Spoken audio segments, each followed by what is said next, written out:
Bagaimana hukum dan kewajiban kita kalau kita mengambil anak angkat?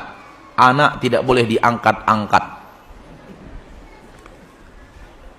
Tidak boleh ngangkat-ngangkat anak dalam syariat. Karena itu pernah dilakukan Rasul kita tercinta sallallahu alaihi wasallam di kota Mekah. Setelah sampai di kota Madinah, Allah larang. Allah apa? Larang. Adalah Zaid.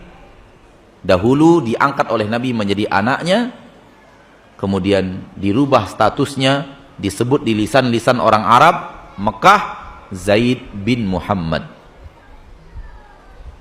Kemudian turun ayat setelah Nabi di kota Madinah, ud'uhum liabaihim huwa aqsatu 'indallah fa illam ta'lamu aba'ahum fa ikhwanukum fid dini wa mawalikum.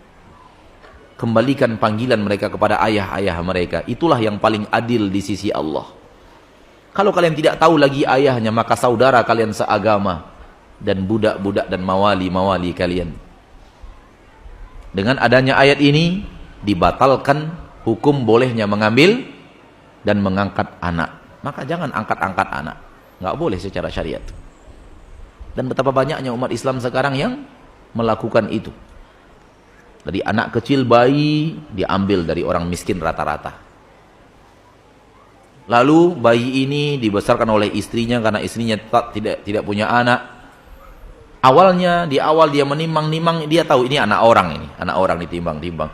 Tapi sudah semakin lama di rumahnya, hatinya sudah condong ini anak saya sendiri. Betul? Setelah bertahun-tahun proses, akhirnya fitrah yang awalnya benar itu anak orang sudah berubah, ini anak saya. Akhirnya apa?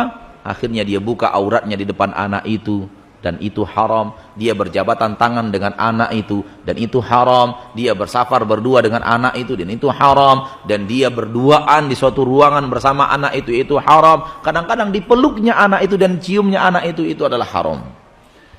Karena itu anak orang lain, bukan anak dia. Dan lebih parah daripada itu, di data-data kelahiran anak dibuatkan akte kelahiran palsu. Untuk melegalkan bahwa ini anak dia, dibuat akte kelahiran bahwa anak bernama Muhammad ini benar-benar lahir dari seorang bapak bernama Safriyadi dan seorang wanita bernama Nurlaili.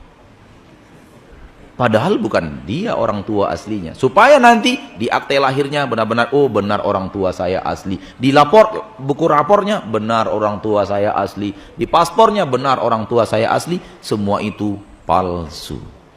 Rasulullah SAW mengatakan Allah melaknat orang-orang yang menisbatkan diri kepada yang bukan ayah aslinya. Lagi-lagi kena laknat. Supaya apa dibuat akte lahir palsu? Supaya anak ini ditipu berpuluh-puluh tahun. Supaya apa ditipu berpuluh-puluh tahun? Supaya dia tidak tahu siapa orang tua yang aslinya. Takut dia nanti pindah ke orang tua aslinya. Akhirnya si anak itu ternyata perempuan.